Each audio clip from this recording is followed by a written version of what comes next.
Good morning to all of you. कैसे हैं आप सब? आप सभी का आपके अपने YouTube channel unique science classes में स्वागत है। जैसा कि आप लोगों का एग्ज़ाम बहुत चल रहा है और एग्ज़ाम को देखते हुए मैंने ऐसा क्वेश्चन लाया हूं जो एग्ज़ाम के लिए बहुत ही महत्वपूर्ण है और एग्ज़ाम में पूछे जाते हैं। तो आइए बिना देरी के हुए क्वेश्चन को देखते हैं और क्वेश्चन को सॉल्व करते हैं। तो देखिए, आपके एग्ज़ाम में पूछे जाने वाला क्वेश्चन एक है कि इम्पॉर्टेंट क्वेश्चन है, आवृतबीजी पादपों में गुर बीजाणुजनन प्रक्रिया का वर्णन कीजिए। इसमें क्या करना है कि गुर बीजाणुजनन प्रक्रिया का वर्णन करना है। तो आइए पहले हमें देखेंगे कि गुर बीजाणुजनन की परिभाषा क्या होती है और गुर बीजाणुजनन का निर्माण कैसे होता है। तो इसमें देखते हैं कि गुर बीजाणु मात्र कोशिका से अर्धसूत्री विभाजन के उपरांत गुर बीजाणु बनने की क्रिया को गुर बीजाणुजनन कहते हैं। क्या हुआ? गुर बीजाणु मात्र कोशिका से अर्धसूत्री विभाजन के उपरांत गुर बीजाणु बनने की क्रिया को गुर बीजाणुजनन कहते हैं। अब आपको परिभाषा पता चल गया और परिभाषा के साथ साथ में आपको फिगर भी बता देंगे, जिससे आप लोग थ्योरी भूल भी जाएंगे तो आप फिगर के हिसाब से आप क्वेश्चन को सॉल्व कर सकते हैं। तो देखिए, अगला है कि बीजांड का परिवर्धन बीजांडसन की तरह पर एक छोटे से शंक्वाकार उभार के रूप में होता है। इसका जो परिवर्धन होता है एक छोटे शंक्वाकार उभार के रूप में होता है। देखेंगे, बीजांडकाय में उपस्थित मृदूतक कोशिकाओं में से एक अर्धसूत्री विभाजन एक अर्धस्तरीय कोशिका आकार में बड़ी हो जाती है तथा इसका कोशिका द्रव्य गाढ़ा तथा केंद्रक बड़ा हो जाता है। इसे परपसु कोशिका कहते हैं।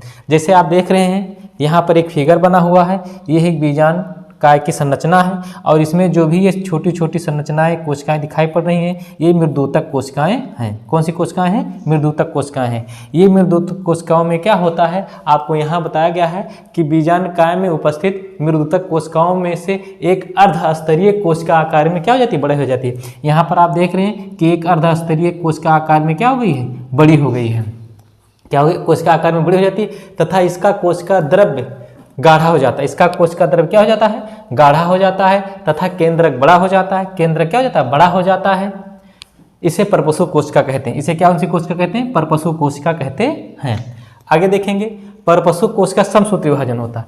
परपसु कोशिका में इस कोशिका में क्या होता है? इस कोशिका में समसूत्री विभाजन होता है। क्या होता है? समसूत्री विभाजन होता है। तो समसूत्री विभाजन होता है जिससे बाहर की तरफ एक प्राथमिक भित्तीय कोशिका का निर्माण होता है। बाहर की तरफ एक क्या होता है? प्राथमिक भित्तीय कोशिका का क्या होता है? निर्माण होता है तथा भीतर की तरफ बीजांड कोशिका का निर्माण होता है। भीतर की तरफ क्या होता है? बीजांड कोशिका का निर्माण होता है। यहाँ तक बात समझ में आई ना? तो जिससे क्या होता है? एक प्राथमिक भित्तीय कोशिका का निर्माण होता है। अब देखेंगे, बीजाणुजनन कोशिका बिना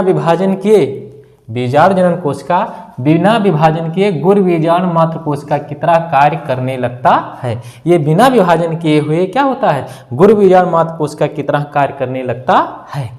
आगे देखेंगे, गुर बीजाणु मात्र कोशिका में अर्धसूत्री विभाजन होता है। जो गुर बीजाणु मात्र कोशिका होती है इसमें क्या होती है? अर्धसूत्री विभाजन होती है। जब अर्धसूत्री विभाजन होता है जिससे 4 आगुणित गुर बीजाणुओं का निर्माण होता है। जिससे जब विभाजन होता है तो 4 आगुणित गुर बीजाणुओं का क्या होता है? निर्माण होता है। इसमें 3 अगुणित गुर बीजाणु क्या हो जाते हैं? नष्ट हो जाते हैं। इसमें से 3 क्या हो जाते हैं? नष्ट हो जाते हैं, यानी समाप्त हो जाते हैं। एक गुर बीजाणु क्रियाशील होता है। जो एक गुर बीजाणु होता है क्या होता है? क्रियाशील होता है। क्रियाशील गुर बीजाणु ही भ्रूण या मादा युग्मोद्भिद में परिवर्तित हो जाता है।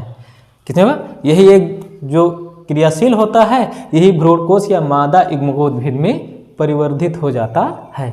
इस प्रकार आप देख रहे हैं एक क्वेश्चन का सलूशन आपको मिल गया और आप इसको तैयार कर लीजिएगा। हो सकता है आपके 29 तारीख का जो बायोलॉजी का एक पेपर है उसमें आपका एक क्वेश्चन आ जाए जिससे आपके 1 से 2 नंबर मिल जाएं। आप इसका स्क्रीनशॉट ले लीजिए और 1-2 मिनट में आप पढ़ लेंगे तो इसकी तैयारी आपको मिल जाएगी। अगर वीडियो अच्छा लगा होगा तो लाइक शेयर सब्सक्राइब जरूर करिएगा। Thank you so much.